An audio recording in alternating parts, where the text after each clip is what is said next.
Clausurar los alumnos. Sí, está interesante. Ahí lo checan ustedes.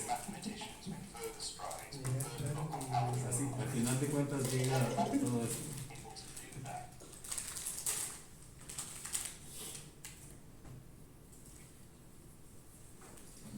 Al final de cuentas llega a una cosa así.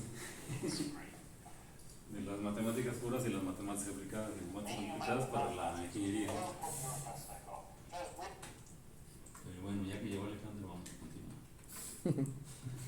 Ya prendió la cámara. Es que estamos hablando de las cámaras.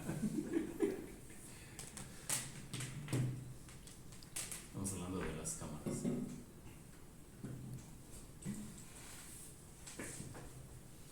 Que se nos acaba el tiempo. El tiempo es el capital más valioso. Y lo único que no pueden detener es el tiempo. Como bueno. ¿Cuál es el capital de ustedes? Ni la inflación se puede. ¿Eh? Ni la inflación se puede tener. Ni la inflación ni el tiempo. ¿Cuál es tu principal capital? El tiempo. Miguel. El tiempo, ¿no? El tiempo, o lo que tienes en tu cuenta de cheques, No, o tus herencias, o tus propiedades, el tiempo. pues no creo que el bocho valga mucho. ¿Cuánto tiempo tienes? Pues, Dice, ¿cuánto tiempo has vivido y cuánto tiempo te resta? Lo que te resta es lo que es tu capital. unos 70. Qué optimista. Hasta los 33, como mi Sí, compa. Sí. Eso me pasa como el rey lagarto, ya no tanto un año. ¿Como el rey lagarto? Sí. Hasta el 27, ¿no? Pues morir. Sí. Y más en esta época que están contratando viejitos, ¿no? La 4T. La cuarta generación. No, y se supone que la medicina ya está llegando, que la gente rebase más de 100 años, ¿no? O sea, ya es más frecuente. Pues. Pero dicen los colegas o dicen los antepasados de uno, llegar a viejo para que te tengan que atender una enfermera o que no puedas caminar o que Pues, tu es sueldo que- no te alcance para las medicinas, eso es vida. Pero pues que ahí también depende cómo se forjó, cómo llegó hasta ese punto. O sea, si uno llega, si toda la vida fumaste y al final estás pegado a ¿cómo se llama? Una máquina de oxígeno, pues, ¿de quién es ¿Cuál es culpa? tu objeto de vida? ¿Cuál es tu meta en la vida? Ya te la puse difícil. ¿Eh? Ser presidente de la República. Ser un Elon Musk. Pues ¿No? ya tenía que andar ahí haciendo Ok. la banderita. No sé, o sea, bueno, a mí el dinero nunca me llamó la atención. O ser como tu paisano, bueno, que me diste, yo soy 32. ¿Cuál es los- Yo soy 32, el de Torreón, ¿El Atolini? la Tolini. No. Es que es tu ídolo, dices. ¿No? A mí el dinero pues no me llama tanto, o sea, no es como que sea para mí una razón de... ¿Para qué uno vive? ¿Para qué uno vive? ¿Para qué vivimos, pues? Pues, pero es que si nos vamos a ese punto, pues Camus y Sartre decían que la vida no tenía sentido, más que el sentido que uno le da a la vida. Pues mientras tú te propongas algo en la vida, tu vida va a tener sentido. Mientras no te propongas nada, pues no, la vida es nada más lo que te va a estar pasando día a día. Ni siquiera puedes como que responder ante ello o darle un significado, porque no tiene un sentido, no tiene un propósito tu vida. Si nos vamos a ese punto filosófico. No, si nos vamos al punto de Nietzsche, Nietzsche decía que todo en esta vida se repite de forma infinitesimal. Todas las acciones que alguna vez pasaron van a volver a ocurrir. Sí. Entonces, yo creo que de ahí puedes derivar como que una O respuesta. sea, tú estás repitiendo la vida de alguien más. No, o sea, todos los sucesos que a ti te pasan en la vida se te van a repetir de forma cíclica. Tal vez van a cambiar los personajes, pero van a ser los mismos sucesos Sí. una y otra vez. Pero pues ya de ahí tú puedes derivar ciertas cosas. Yo creo que pues entre más te pongas a leer y a ver diferentes perspectivas, pues ya lo sabes. Porque pues, o sea, puedes irte a ese lado de Nietzsche, pero Nietzsche decía que el superhombre o el Übermensch era aquel que se daba cuenta de cuando su vida empezaba a repetirse a sí misma y podía romper ese ciclo. Pero que ese ciclo salía de un círculo vicioso para entrar a otro círculo vicioso.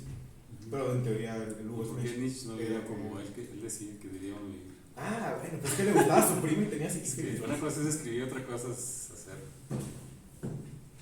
Sí, Sí, pero como la pobreza franciscana de ahorita, de viviendo en palacio, ¿no? O puedes, Qué chido, ¿no? puedes llevarte una vida como la de Charles Bukowski. Sí, sí. Depende. Y todavía, el dilema de la vida es bastante extenso. Entonces, ustedes son jóvenes, aprovechenlo, pues. Dice el dicho, ¿no? Juventud, divino tesoro, pues. Y es no por el hecho de ser joven, sino por el tiempo que tienes, ¿no? Por delante. Dices que aprovecharla, ¿no? El miedo a no cometer errores, pues no, siempre vamos, la vida es de errores y uno se levanta de los errores, ¿no? Y pues tiene uno que aprender, ¿no? Pero todo empieza y todo termina, en fin. Pero bueno, vamos a continuar. Perdón por venir tarde, pero me estuvieron en una reunión otra vez. Bueno, estamos con la parte y no aclaramos entonces. ¿Cuándo quieren el examen? No queremos. Entonces, ¿cómo los califico con el primer examen? Por asistencia. ¿Puros 5 y 4? Y 3, ¿sí? Abuelcito. Por pura tarea. La tarea. O pasamos a que resuelvan ejercicios ¿no? Por votación. Por reclamación, por autoevaluación, o por, ¿cómo decía? ¿Cuál era? ¿Ptolomeo? ¿O no? Platón, la escuela platónica. La filosofía de la escuela nueva, ¿no? La doctrina nueva, ¿no? La dialéctica, La dialéctica, ¿sí? ¿Cómo era? ¿Eso? de nomás platicarlo hasta llegar a una conjetura. Sí. Sí, en fin. Está bueno, pues, vamos a darle. Pero no me dicen. Es que nos queda una semana.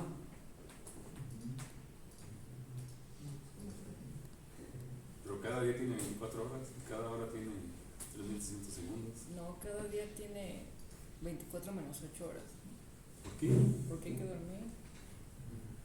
Dormir Si después no, de no es tiempo. vida. 5, el sueño se puede estirar a 5, hasta 4. ¿Por cuánto tiempo? No, profe, se vuelve violento, ya le dije. Después va a ver aquí lo quito de tranquilidad. ¿Sí? Si se suicidaba ya. Dicen que mientras no estén comiendo pasto, todo está Física. bien. Sí, en serio. Todo está bien. Pero Y como no se quedan, pues yo digo, acaban bien rápido, ustedes son bien eficientes. Ayer no lo vimos. Ustedes son bien eficientes. Sí, Se ¿cómo? fueron a las 9 a las. Yo aquí me fui a las 10:30. No, estaba en su cubo. ¿No? Aquí estuvimos nosotros. ¿Y cuál cubo? Sale aquí, ¿no? No, este de allá. Ah, pues entonces, ¿cómo nos va a ver? Sí. Vine, pregúntale, aquí tengo testigo directo, Luis Martín. Me fui a las 10:40. ¡Hala! Ya también le conviene. Sí. Sí, siempre vengo a checar y siempre le digo, oye, estos cuates, ¿cuándo se van a quedar? Tú estabas, Miguel y Gabriel estuvieron hace un tiempo, y antes también estuvo ahí perdido un día a las 9, David. Sí, ahí estaba ahí, mi huérfano. Sí, ahí estaba, son los que veo, Y cuando no los veo, me dicen, Aquí no vimos. viendo la bolita mágica, me dicen. Todo se sabe aquí, es chisme stop, el chisme stop. Es Inveslandia, la isla de la fantasía, todo se hace realidad. Todo lo bueno, lo malo. Bueno, pues tenemos poco tiempo, y además podemos estirar al próximo viernes de la semana próxima. No, Estirando a que me regañen los colegas y que ya quieren hacer la entrega de los Óscares. pues con el proyecto del lunes. Con el proyecto del lunes. ¿Con el proyecto de lunes? ¿Cuál proyecto? Pues de lo que nos dejó. Ah, la tarea, perdón. La tarea. Es que Si no la han ni empezado, ¿ya la leyeron? ¿O ya les llegó el Dropbox? Sí. que tenemos así. ¿Ya lo acabaste, David? No, perdón. Si están aquí, están estudiando pasividad, por eso les pregunto de pasividad. Es que hoy se entrega eso. pregunten, si les sabemos. Si no lo intentamos. Sí, ¿qué sacaron en los exámenes de pasividad? No sabemos. ¿No saben? Pues, pues no que todos lo saben. Es que como va el día va saliendo el cacharro. Sí. Es como los mecánicos, ¿a poco llega el carro y ya lo dejan? No.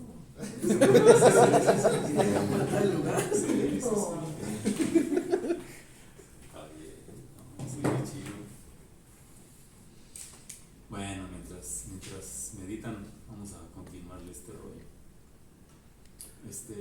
Entonces, estábamos que el análisis modal de mediciones, como hace un médico, como hace un ingeniero, como hace un perito, como hace un forense, como hace un analista, pues, de información, obtiene deducciones, pues, de información, de acelerómetros, strain gauges, hidrómetros láser,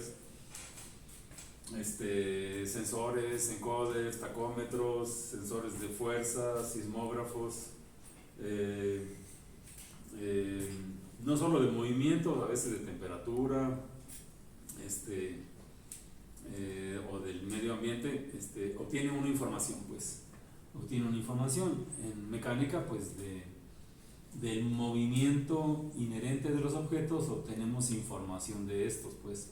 Como la complejidad de la realidad es extensa, la parte analítica a veces es insuficiente, pues, o no daría tiempo de resolver problemas de manera más rápida o eficiente, pues, o barata.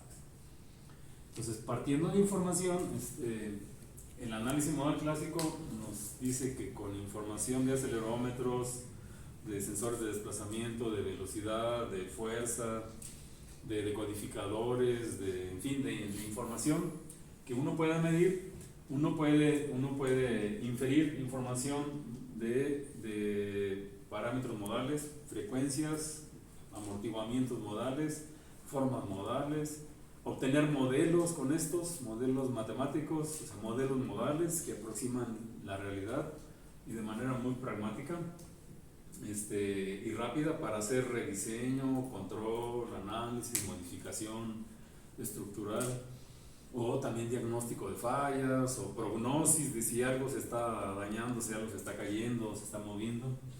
Para eso nos sirve el análisis modal, pues. Entonces el análisis modal clásico parte de experimentos en donde excitamos y conocemos la excitación y medimos la respuesta para obtener información de esta, ¿no? Entonces aquí decíamos algunos bloques genéricos. Entonces tenemos una estructura,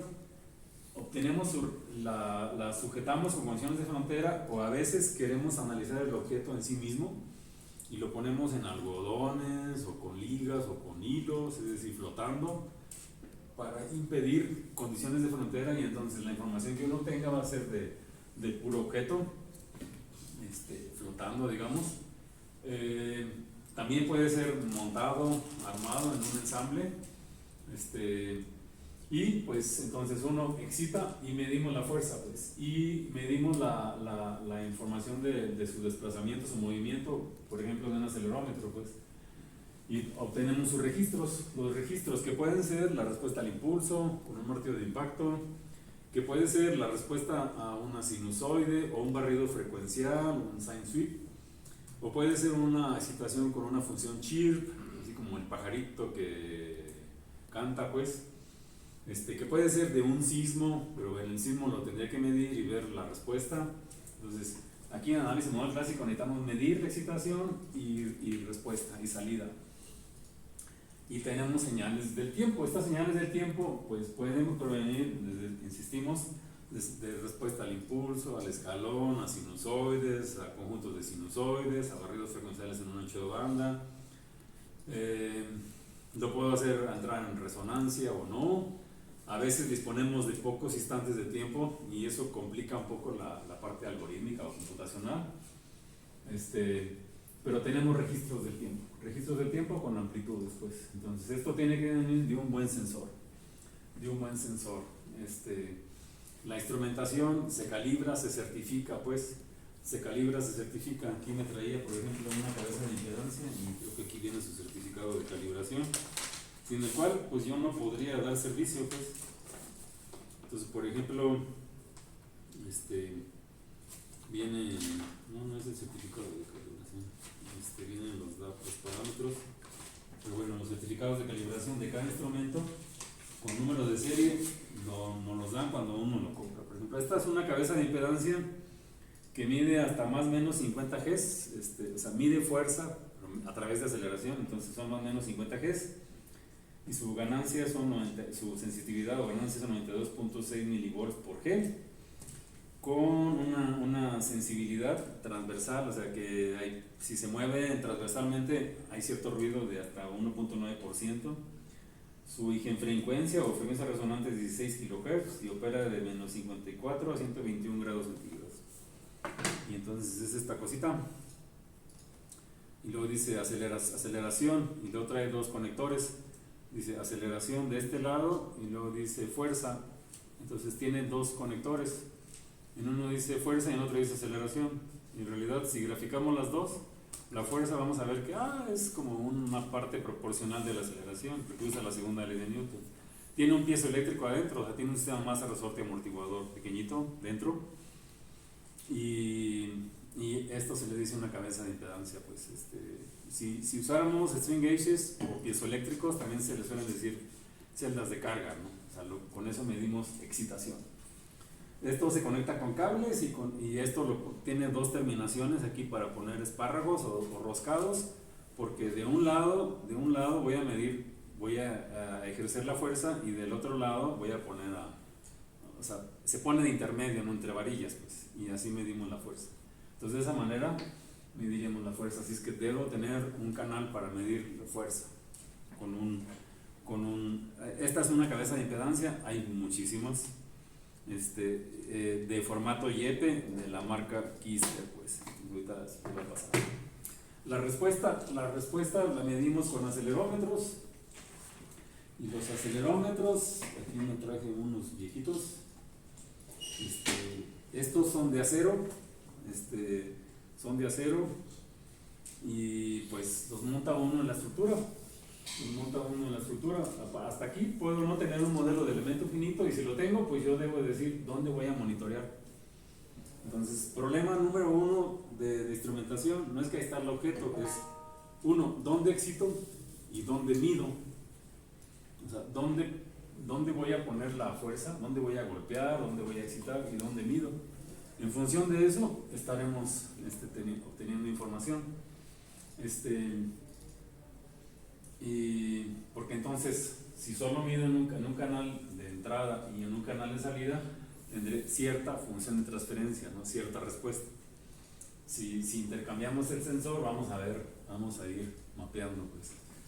La idea no solo basarse en un registro, por esa razón en el análisis modal uno trata de hacer obtener información de diferentes puntos. Entonces son varias gráficas, no es a la primera y tan. Uno de los problemas todavía vigentes es cómo determinar, basado en la geometría del material y las condiciones de carga y de soportes o de frontera, dónde es el punto más adecuado para ejercer fuerza y para medir respuesta. Porque pues cuando ya está puesto, ya está la mitad del problema hecho, pues. O sea, es decir, ¿dónde entra la U y dónde mido la Y o la X? ¿Dónde aplicamos F y dónde medimos X? Ese es todo un rollo, ¿no? Y como ustedes saben mucho de control, pues dice uno, pues cuando tengo un modelo, pues chido, pero cuando no tengo el modelo, ¿dónde lo ponemos? ¿Dónde es el mejor punto para colocar la entrada de fuerza? O sea, para obtener un registro importante del objeto o realista del objeto. Y lo general es obtener los gramianos de controlabilidad. ¿Qué es un gramiano de controlabilidad? O las matrices de controlabilidad. O sea, la matriz C que tiene A, ¿qué más lleva? B por C cuadrada, B por C. No, ¿qué pasó? Esas de observabilidad. Pues A por B. B por A por B, por A cuadrada por B. Por Sí, A ¿hasta por dónde? B, hasta B. Pero esa es la matriz de controlabilidad. El gramiano es una integral de la matriz exponencial, ¿no? ¿Cómo se llama esa? La matriz de transición de estados. O sea, la integral de la matriz de transición de estados multiplicada por el vector de entrada nos da el gramiano de controlabilidad. Integral de 0 hasta infinito con respecto del tiempo. Así es que ese es el gramiano de controlabilidad. El gramiano de controlabilidad entonces es un operador integral que nos sirve para tener un indicador de la controlabilidad del sistema. Si a eso le sacamos la norma, entonces podemos ver aquí donde vaya a golpear, donde tengo un mejor efecto, ¿no? Así es que graficando la norma H2 o la norma H infinito del gramiano de controlabilidad, es decir, la respuesta moviendo el canal de entrada y fijando el canal de salida, la respuesta de las perturbaciones o excitaciones respecto de la salida, vería dónde me conviene colocar una entrada. Si solo es para modelado está bien, si es para control, pues yo quisiera poner el actuador donde más efecto va a tener, ¿no? Entonces sí, se hace con los gramianos de controlabilidad y se obtiene el punto óptimo. Si se hace por elemento finito, entonces al menos en los nodos calculamos gramianos de controlabilidad para decidir en el mapa tridimensional dónde tengo el mayor gramiano de controlabilidad para decir, ahí conviene poner excitar, ¿no? Ahí conviene excitar. Por supuesto que en el canal de excitación o de entrada vamos a excitar determinados modos, así es que si solo es para modelado o análisis, lo haría en diferentes puntos. Si es para control, tendré que decir dónde es más efectivo, ¿no? En términos de la respuesta entrada-salida y de lo que espero obtener, ¿no? Con actuadores pequeñitos. Problema al revés, como se dice, el problema dual, ¿dónde colocar el sensor de la respuesta? ¿Dónde me da más información?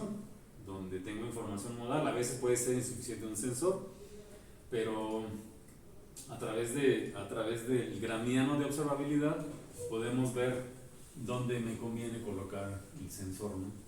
Entonces, por ejemplo, así como está ilustrado este diagramita simple, tenemos aquí en este elemento finito, en este platito, la excitación, y en este otro plato, en este nodo, la medición. Decimos, desde el punto de vista de un problema de control, es un problema de control no colocado. No colocado porque la entrada no afecta donde está la salida. Entonces, con un péndulo, ustedes miden el ángulo del péndulo con un encoder o un sensor, o sea, están midiendo la articulación y esa articulación es la que están actuando. En un robot, los robots de allá, está el motor y sobre el eje del motor, sobre la fecha del motor, está montado un encoder. Entonces está el encoder donde está el torque aplicado. Entonces es control colocado, son los problemas fáciles, pues. Entre más distancia haya de por medio, hay más complicación. Hay más integradores, hay más dinámica, hay más interferencias. Entonces, bueno, eso es desde el punto de vista de control. Desde el punto de vista de excitación también uno lo hace, ¿no? Así es que eso es parte de lo que se hace en el análisis del mallado de dónde colocar sensores y actuadores. Buena parte del software comercial ya ni corre, pues, los softwares, los demos, creo que no, pero buena parte del software, hay software que me dice, le pongo la estructura, importo el mallado o el objeto y le pregunto, dime dónde me conviene colocar los sensores, y me pone dónde me conviene colocar. O sea, ya lo calcula todo eso, dónde conviene medir y ya me dice dónde. Así es que ya me da indicativo, ¿no? El software. Si no, pues uno lo tiene que hacer manualmente, pues, o en MATLAB. Así que tenemos la respuesta, o tenemos un conjunto de respuestas, de barridos frecuenciales, de respuestas al impulso, de excitaciones en operación. Incluso a veces no podemos hacer esto. A veces se hace con una máquina funcionando tal cual. Y con eso obtenemos un registro, un espectro, pues un espectro, una respuesta frecuencial, o sea, una función de respuesta frecuencial o F, magnitud, frecuencia, puede ir acompañado con la fase. Los diagramas de amplitud y de frecuencia. Pues con esto identificamos, ya sabemos que las resonancias son singularidades, está relacionado con los polos del sistema, que las antirresonancias están relacionadas con las dinámicas de ceros y con los ceros finitos del sistema, ¿no? Aunque también tenga ceros al infinito, pues. Así es que aquí está la radiografía de cómo se comporta el sistema en este ancho de banda. En baja frecuencia, en mediana frecuencia, en alta frecuencia.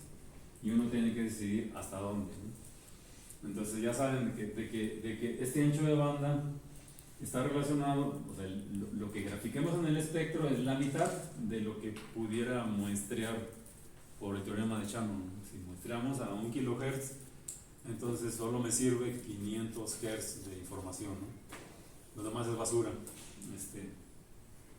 Entonces eso lo debo tener, ¿no? Y si tengo en 500 Hz, pues es lo que voy a poder observar, ¿no? Con este espectro, cada pico podemos, si tengo herramientas de análisis modal numéricas, entonces directamente puedo tener la tablita de las frecuencias naturales y los amortiguamientos. Y si tengo el software, hasta me puede dar, si tengo ya también entrelazado el mallado, el elemento finito, ya me puede dar hasta las formas modales. Aquí son las formas de la sábana, de la hoja, ¿no? Modo 1, modo 2, para cada frecuencia, para primera frecuencia, segunda frecuencia, tercera frecuencia, etc. Tenemos las formas modales que serían cómo vibraría la estructura, ¿no? Y ya que tenemos esto, pues si tengo la FRF, ya puedo poder extraer funciones de transferencia, representaciones de estados, o ecuaciones diferenciales. Yo sé que por cada pico de estos tengo una ecuación diferencial de segundo orden o de un grado de libertad. Si quiero 4, si digo 1, 2, 3, 4, entonces tengo un sistema de 4 grados de libertad. Con un sistema de 4 grados de libertad pudiera modelar eso y hacer ajuste y usar curve fitting, pues. Para cuestiones de análisis podemos descomponer. Si yo tuviera un analizador, si tuviera un analizador, aquí ahora una viga, ¿no? Con 3 elementos finitos, entonces podría modelar 3 modos, ¿no? 3 modos, modo 1, modo 2, modo 3. Si lo obtenemos por vía experimental, por análisis modal experimental, obtengo un registro, por ejemplo, una respuesta libre, o sea, lo perturbo y lo dejo vibrar, tengo una respuesta transitoria, también puedo golpear con un martillo de impacto, y tendría, si saco la FRF, la FFT, y tengo una respuesta frecuencial. Idealmente hacemos varios experimentos o golpeo en diferentes puntos para que el sistema vibre, excite los modos que quiero ver. O sea, quiero ver que se mueva todo, ¿no? Quiero mapear en la medida de lo posible en un ancho de banda de interés. Quiero que viva, que excite, que se mueva la viga, ¿no? Si lo muevo poquito, pues no voy a ver tanto, ¿no? Entonces a veces pueden ser una prueba así o una secuencia de pruebas de este tipo y genere más riqueza por acá, ¿no? Ya que tengo esto, yo sé que esto tiene un modelo analítico porque cada pico corresponde a un sistema de un grado de libertad. Cada antirresonancia corresponde a una interconexión de la salida con la entrada, pues, o sea, la dinámica de ceros. Entonces, podemos olvidarnos de los bloques y decir tengo una función de transferencia. O puedo quedar con las ecuaciones diferenciales. Y los acoplamientos me van a afectar se llaman los factores de participación modal, los coeficientes que multiplican a las fuerzas modales. Son estos antirresonancias, que también se les dice son los residuos de la respuesta frecuencial. Si tuviera un software, entonces de la respuesta puedo hacer la descomposición con Fourier. Podemos hacer la descomposición. Si estimamos las frecuencias naturales, podemos hacer la descomposición en armónicos. Si tengo 3 elementos finitos, entonces nos gustaría descomponerlo en 3 armónicos. La 1X sería la respuesta dominante en la frecuencia natural 1, o la 2X en la frecuencia natural 2, o la 3X en la frecuencia natural 3. ¿Sí? Entonces, a final de cuentas, esto sería la descomposición de la respuesta en el tiempo y su correspondiente función de respuesta frecuencial, que serían subsistemas de un grado de libertad. Subsistemas de un grado de libertad, si la sumamos, nos daría la respuesta total, ¿no? O sea, la suma de los modos de vibración por el principio de superposición nos da la respuesta total, si es un sistema lineal. Entonces, así es que ahí tendríamos la descomposición de todo esto, pues, que igual lo hace un perito y lo hace un médico, pues, por ejemplo, un ortopedista, ¿qué vería? Cuando uno, me duele la rodilla, o me duele la tibia, voy con un ortopedista, o sea, un médico de los huesos o de la columna. ¿Ve ¿Qué cómo hace? pisas? ¿Ve cómo pisas? Le dice, a ver, camine, O te dice acuéstese y te empieza a mover las piernas o los brazos o la espalda y te empieza a apretar las vértebras y te dice le duele, no le duele y en fin. Y y él se da cuenta, ¿no? Como, o les dice, súbanse en un plato o una superficie de arena o de esponja y la huella, ¿no? Pero también con los movimientos a veces los golpea con un martillo de impacto, o sea, lo que dicen la reactividad, pues, y en realidad está viendo si el sistema tiene respuesta, pues. Y si está fracturado, ¿cómo sabe uno que está fracturado? ¿Cómo sabe el médico que está uno fracturado? ¿Qué te duele? Te duele, pero te duele, te puede doler por una falla muscular, o sea, ¿cómo se dice? Un tirón, un esguince o un desgarre. O sea, van en orden de gravedad. Chiquitos el tirón, esguince, hace un daño un poco más de varios días, y un desgarre ya se rompió el músculo. Ya, un desgarre se puede recuperar en la función, si es muy grave, o sea, se puede partir en dos un músculo. ¿Y cómo se ve eso? ¿Radiografía? Con radiografía, ¿El músculo? o con una ecografía, ¿no? O sea, con ultrasonido. Radiografía del hueso se ve parte del músculo, ¿no? Transparente, pero sería más con ultrasonido, ¿no? A veces hasta se puede tocar, no sé si les ha pasado. Sí. A veces cuando se desgarra uno hasta le entra a uno el dedo, o sea, está gacho. Y lo más grave es cuando empieza a hacer un moretón y empieza a salir sangre. Dicen, ¿cómo? Es que se cortó el músculo, sí, por fatiga.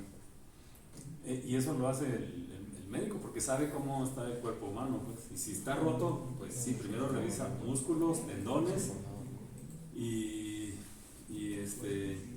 sí, duelen los tendones, duelen los músculos, pero también duelen los huesos. ¿Sí duelen los huesos? Las articulaciones, ¿no? Las articulaciones, ¿no? Las articulaciones, los cartílagos, ¿no? Donde están los amortiguadores de las rodillas, ¿cómo se llaman? ¿Meniscos? Los meniscos, los amortiguadores del pie, ¿cuáles son? ¿Talón? Los tendones, pero también el músculo, pues. Y de hecho son las bombas sanguíneas, las bombas que nos hace regresar la sangre. O sea, el pisar y todo eso es lo que hace regresar la sangre para arriba. Si no me muevo, batallo. Sí, entonces es común, pues, es común esto, pues. Así es que tratan de tener una visión de todo, ¿no? Si fuera alguien que va a una máquina, pues vería cómo funciona, haría mediciones, si hubo una fractura, pues inspeccionan, y si ya se fracturó, pues entonces la pieza en pedacitos la llevan y la ven a un microscopio, o la pulen y ven la metalografía y ven cómo se propagó la grieta para ver si fue por exceso de carga, si fue por fatiga, si fue por falla del material. O sea, todo eso se puede ver, o intentar ver, pues, para empezar a distribuir culpas, ¿no? Digo, está de moda, ¿no?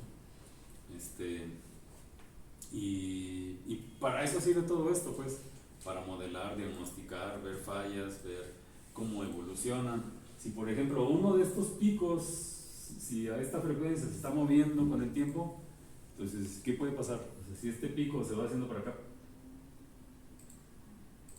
o sea, si esto lo tomé hoy, y si dentro de 3 semanas hice otra medición, y si este pico se hubiera hecho a la izquierda, ¿qué estaría pasando? O sea, si la frecuencia natural se reduce, ¿qué puede pasar?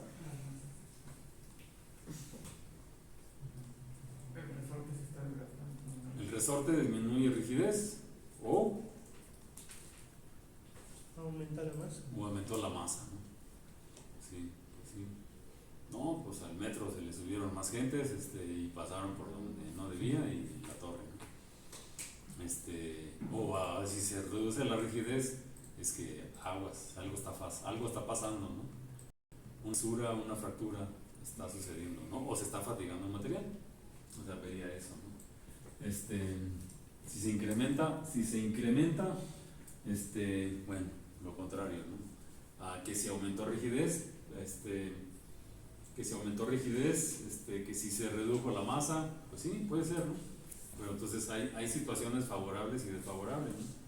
Y entonces uno empieza a ver el patrón, ¿no? Por ejemplo, este sería un patrón de un objeto en buen estado, ¿no? Y si lo veo cuando ya se desgastó o si ya se afectó, pues vería otro patrón, otro espectro. Y también podría ver los amortiguamientos, ¿no? También podríamos ver los efectos de los amortiguamientos. Y si viera, por ejemplo, que en uno de estos picos de pronto de una resonancia se hacen dos, se hace una joroba, canijo, ¿cuándo se hacen jorobas? ¿Cuándo se hacen jorobas? Cuando, o sea, si de una viga le hago le recorto a la mitad,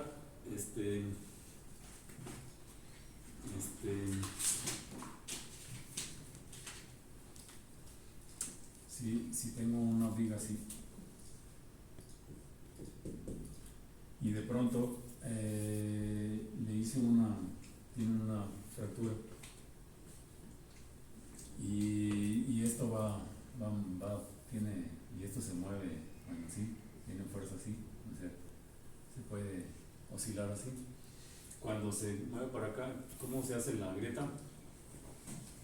Cuando se hace para acá, la grieta se va a hacer así, se abre. Y cuando sube para arriba, se cierra, ¿no? Entonces se dice respira. Cuando se abre, se dice respira, abre la garganta, ¿no? La rigidez se reduce. Entonces, ¿y qué pasa si esto va a estar oscilando así, en ambos sentidos? Se hace aguada y se hace rígido. Entonces, una respuesta frecuencial de esto, localmente, si inicialmente teníamos esto así, de respuesta frecuencial a una determinada frecuencia, cuando ocurre un fenómeno así, puede que observemos una cosa así.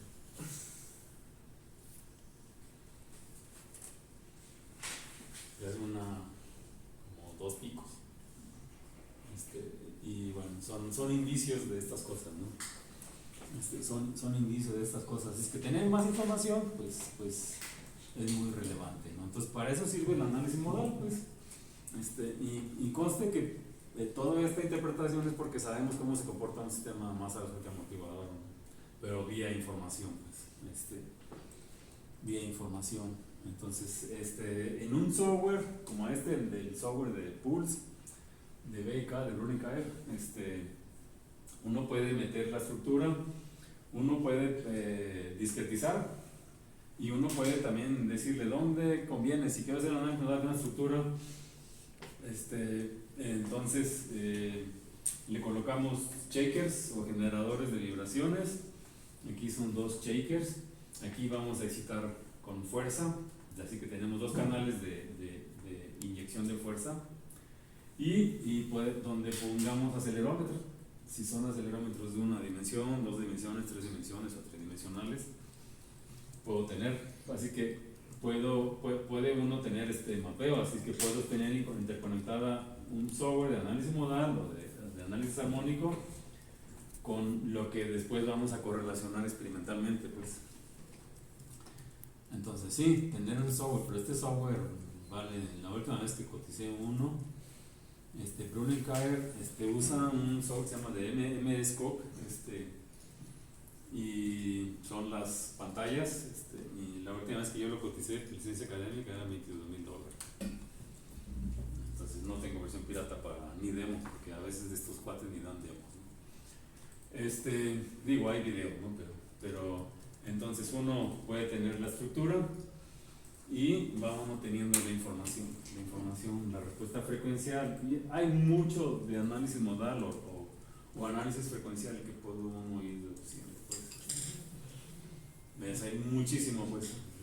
Es más que un curso, pues, de análisis modal. Puede uno hablar mucho de matrices de correlación, de autocorrelación, de correlación cruzadas, y en fin, ya técnicas de análisis de señales para ir descifrando, y muchas funciones que usan esto. Por ejemplo, usan una función que es sinusoidal en el dominio frecuencial, que le llaman una BK, que le llaman la función Cepstrum, pues. O sea, cada proveedor se plantea sus funciones numéricas, sus métricas, para usarla, ¿no? A mí en particular no me gusta casarme con ningún software, pero porque tampoco tengo un analizador de lujo, pero bueno, y cuando uno va, pues nosotros lo hacemos todo a pata, ¿no? A pedacitos, ¿no? Con lo poquito que tenemos,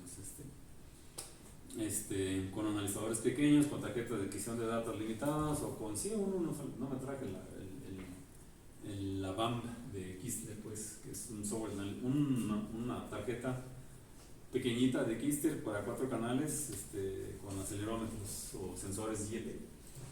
Entonces, lo anterior para análisis modal clásico, medimos excitación, medimos la excitación, la fuerza y la respuesta.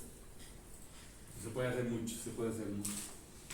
Y existe la variante del análisis modal operacional. El análisis modal operacional, Operational Model Analysis, desde que empezó hace como 20 años, y ahorita ya hay cierta madurez en la parte lineal, donde se usa cuando no tenemos información de la excitación.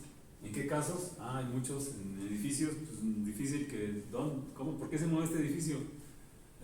Pues porque camina la gente, porque hay un temblor, porque hay viento, porque hay un equipo a lo mejor, porque alguien está golpeando ahí el suelo, hay muchas fuentes de excitación en una estructura, pues en un puente, en un avión, en un avión volando, en un telescopio gigante como el GTM de la Sierra Prieta, allá en Puebla, Veracruz. No tenemos información pues de la excitación, solo de la respuesta. Medir la excitación es imposible o costosísima, pues. Entonces, en este tipo de problemas, pues es el problema anterior, pero sin la información para correlacionar con la excitación. ¿Por qué es importante medir la excitación? Suele costar trabajo decir. ¿Por qué es importante medir la excitación? Porque si esta fuerza va a salir de uno de estos shakers, pues este generador de vibraciones de tipo electromagnético, los hay hidráulicos también, que es un motor, es una bocina pues con cierta fuerza y desplazamiento. Es un sistema dinámico también, Entonces, ese sistema dinámico también tiene su propia respuesta frecuencial. Y de hecho, los modelos de un shaker normal, común y corriente, se modelan con 12 grados de libertad. Y dice uno, híjole, encima voy a tener que modelar el shaker, y si le conecto otra cosa, también, ¿de dónde sujetamos el shaker? A final de cuentas, es algo interminable, pues.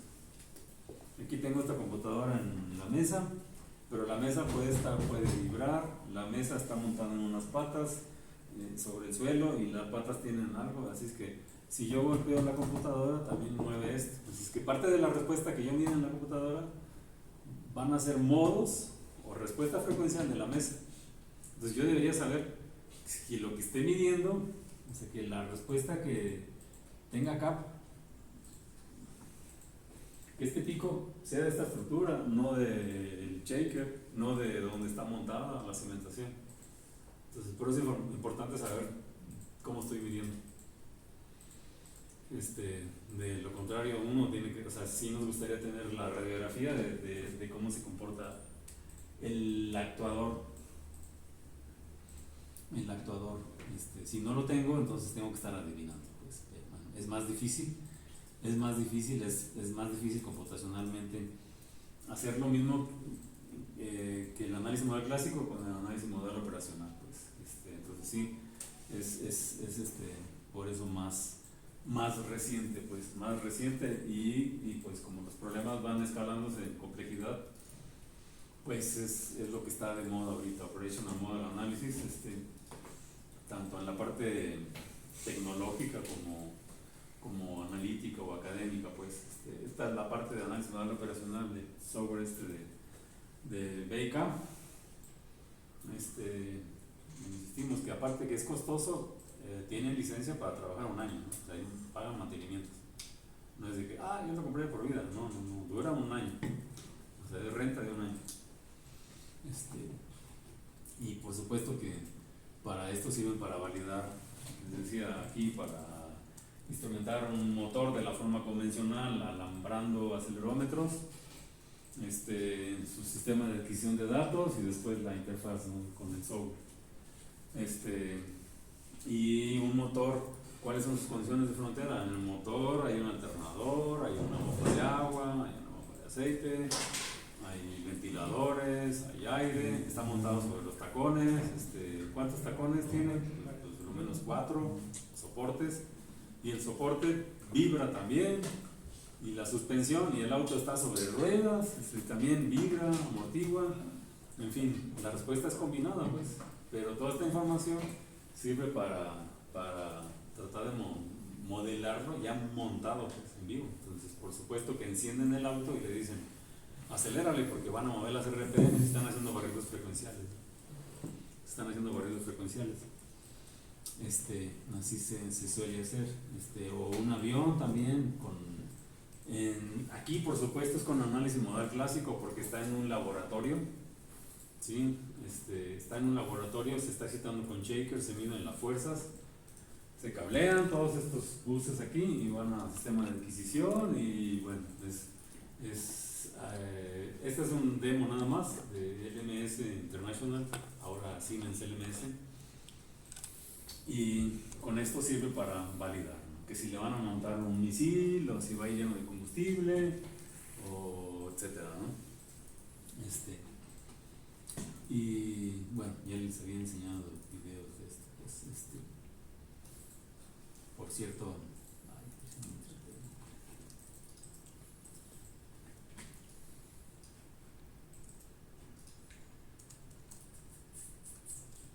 quien me acompaña esta vez fue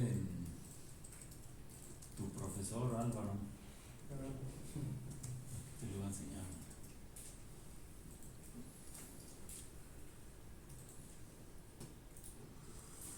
No se parece. Es el profesor de Irving Ayers. El resultado sea un poco diferente. ¿Sí es diferente? ¿Que ya engordó o qué? No, pues según hace ejercicio. Ah, sí, ejercicio aquí, corría, era defensa.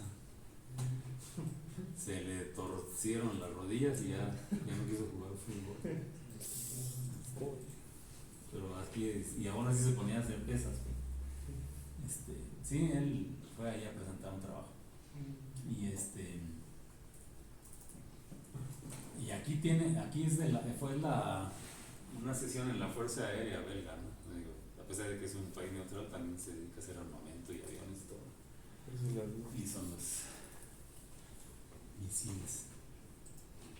misiles, y hacen helicópteros y aviones y en fin,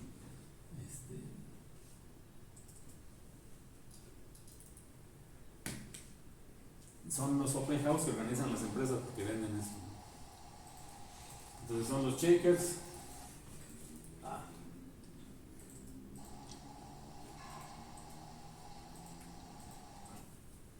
Entonces, este es un shaker, aquí tiene el plato, en realidad es una bocina, es un actuador electromagnético. ¿Y por qué digo bocina? Es como la bocina, pues, es un electroimán. Uno le da corriente, voltaje y se desplaza, ¿no? Entonces el desplazamiento mueve el aire y es lo que genera el audio, no en la bocina. Aquí, la suspensión de la bocina, ¿alguien ha armado bocinas? ¿Cómo David? Tiene la bobina, ¿y cómo se sujeta la bobina? Con el cono. Con el cono, pero tiene un imán, ¿no? Ajá, abajo tiene un imán y la bobina entra en el imán. Sí, o sea, es un tubito y viene el devanado, el alambrado, y el tubito va alrededor del imán, y los alambritos, ¿cómo le llaman a ese cable alambre? Va flotando, ¿no? Porque se mueve, ¿verdad? Y luego ya vienen los electrodos, ¿no? Y la suspensión,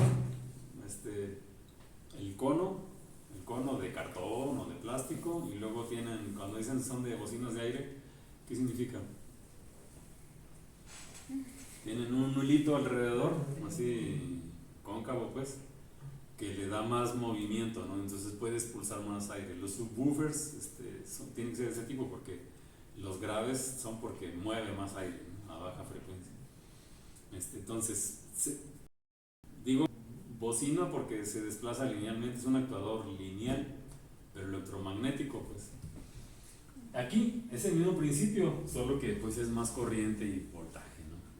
Pero, entonces la suspensión, ¿cómo es? Aquí el desplazamiento, se mueve el émbolo, el desplazamiento de estos, usualmente son 25 milímetros, 1 pulgada, o más o menos media pulgada de carrera. Usualmente hay algunos que son electromagnéticos, pero le llaman de 2 pulgadas a 6 pulgadas, pero son de muy baja frecuencia. La suspensión son así, son como si fuera esto un círculo, entonces serían como así.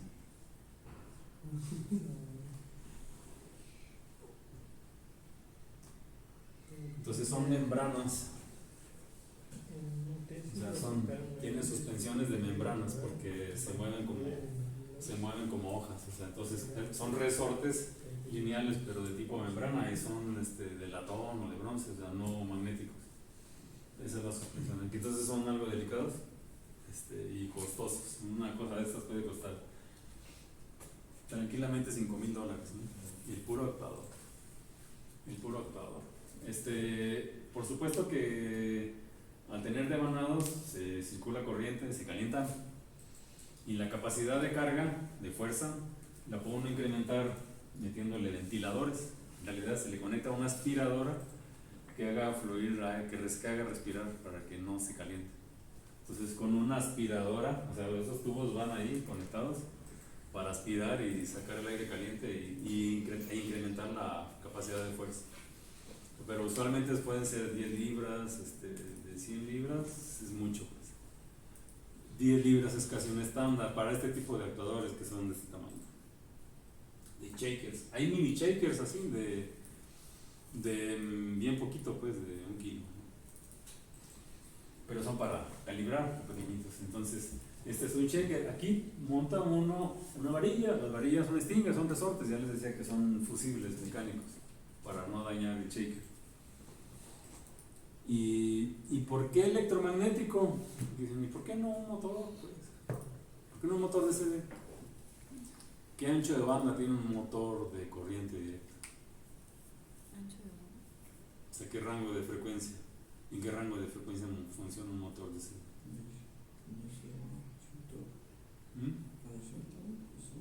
Depende. Pero es muy bajo el ancho de banda. Así es, con un motor de CD que sí los venden para escuelas, Quanser, por ejemplo. Quanser vende, le llaman mesa vibradora, pues, con motores de CD servos, pero son de muy baja frecuencia. O sea, si generan a 40 Hz, a 50 Hz es mucho. Con uno de estos pueden necesitar hasta rangos acústicos, ¿no? Hasta 20 kHz. No lo pueden hacer con un motor de CD. De escobillas. Por esa razón son electromagnéticos, ¿no?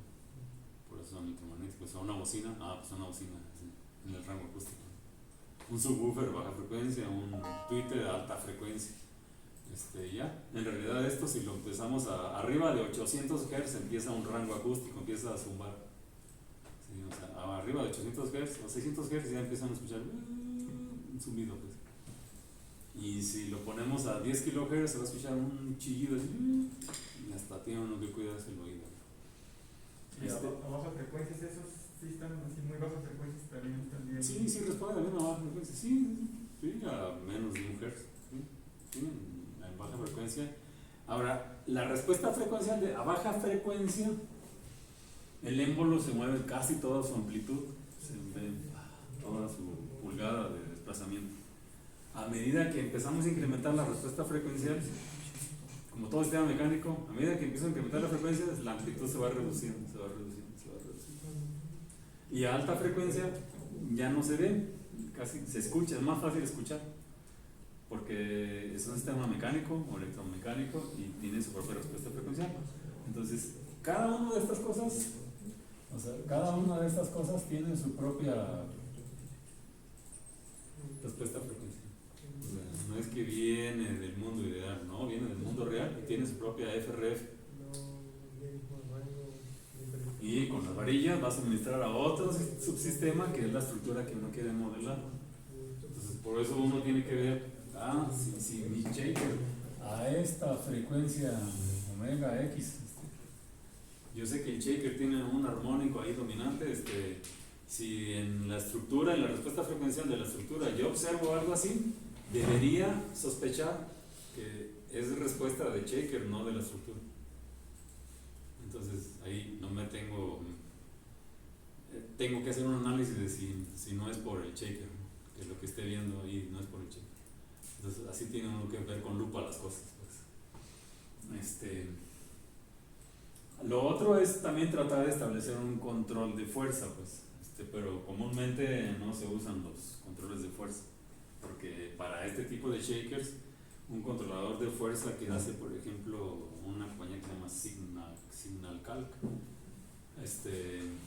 o Labworks, cuesta $10,000 tan solo para eso. O sea, es una caja con sus controles de fuerza que son PIDs, pero son adaptables, para hacer control de fuerza, para que si yo le digo dame 10 newtons, me dé 10 newtons, más o menos, ¿no? Sí, entonces, pues, si tuviera mucho dinero, tendría todo eso, ¿no? Esa es la cuestión. No siempre se tiene, es un shaker, y no solo la estructura, como es una estructura grandota, se excita en diferentes puntos, con diferentes shakers. Entonces ahí se ven, están los cableados y están los stingers y pues está todo el show, y ahí están mostrando las FRFs más o menos en tiempo real. O sea, no es en tiempo real lo que tarda en calcular de diferentes grados de libertad. Y en ese software,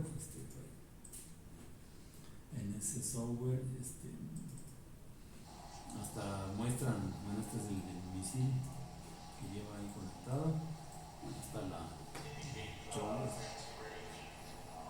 Pensé que estaba en las formas modales.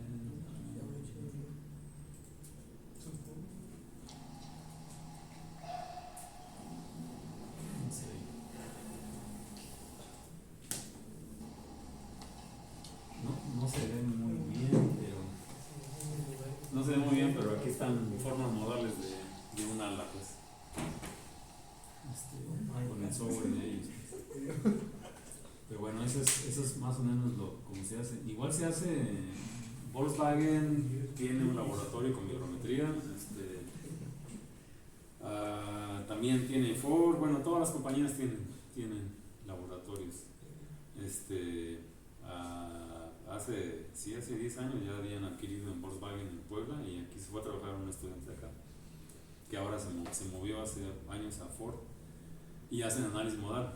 Acá atrás hay una subsidiaria de Spicer, Grupo Spicer, que era mexicano y lo vendieron a los gringos. Grupo Spicer, del consorcio DESC,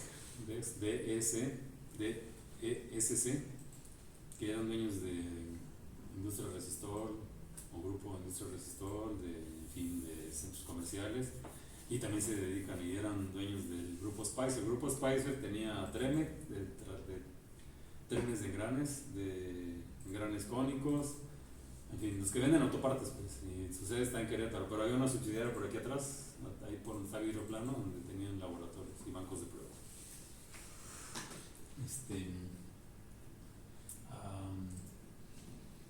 Entonces, esta es de la forma convencional. Ya les había también comentado de la forma con vibrometría láser.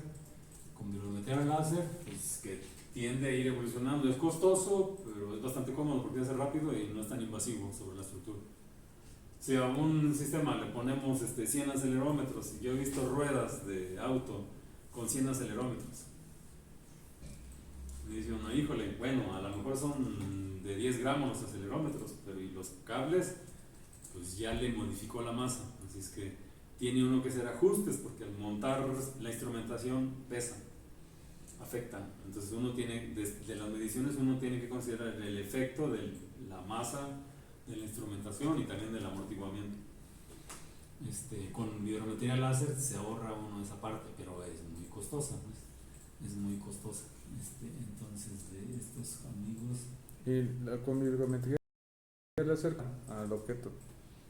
Tiene que moverse, pues. Tiene que moverse.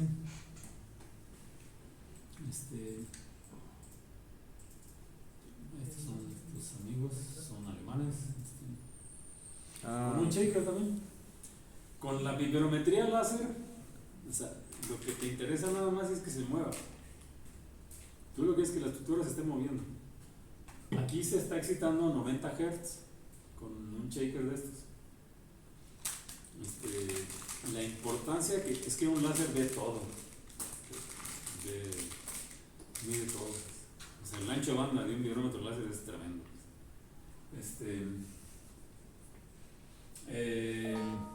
O sea, un vibrómetro láser puede escanear hasta ultrasonidos. Los ultrasonidos son del orden de los gigahertz. Las estructuras mecánicas son de kilohertz, o sea, de hertz a megahertz. Y del orden de los gigahertz, esos son ultrasonidos. Por ejemplo, la internet, ¿a cuánto se transmite? 2.4 2.4 y 5, ¿no? y 5 Digo, la nueva frecuencia, pues son 2.4 gigahertz. gigahertz, ¿no?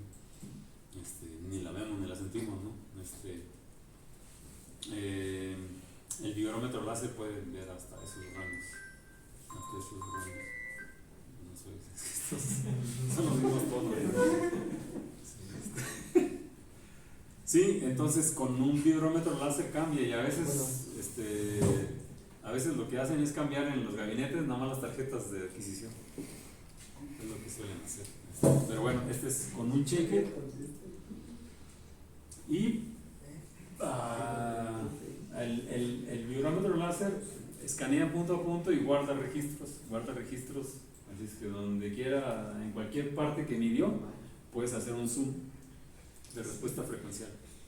En el pan, en el piso, en el rin, en el techo, en el vidrio, uno puede ver todo eso. Entonces sí es un montón de información y ya cuando la tienes puedes graficar respuesta frecuencial, forma modal, ver ahora sí hasta los piojos del auto, ¿no? Estas son otras variantes porque aquí son para medir directamente sobre el motor. Entonces ellos hacen este es un vibrómetro láser pero con un software aquí de una empresa francesa que se llama Oros, O-R-O-S, ¿no? Hacen alianza, ¿no? No todos se dedican a todo, cada quien se especializa en algo. Por ejemplo, Polytex solo hizo su software de VipSoft, pero cuando dicen, ¿quieres usar mejor? Te recomiendo que uses el MS-Scope. Y sistema de adquisición, lo quieres para la automotriz, lo puedes combinar con el software Oros o con el BK, etcétera, ¿no? Cada quien sabe sus fortalezas. Aquí para una RAM. Aquí es un vibrómetro láser unidimensional, o sea, solo es en realidad para medir solo, ¿cómo se dice? Topografías de superficies.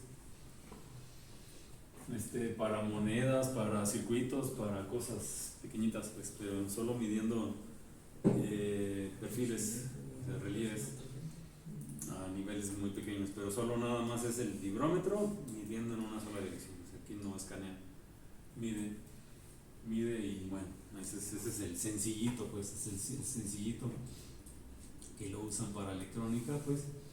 Este es un solo láser,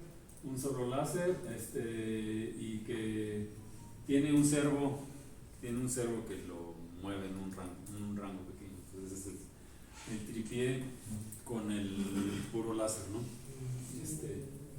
El 1D y que a veces puede escanear uno en rango pequeñito, pues. Este cuate es de Anaheim, de California.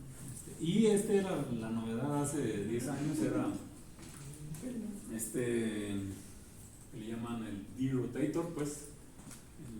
El D-Rotator, porque es una turbina de un motor Ford, es un ventilador.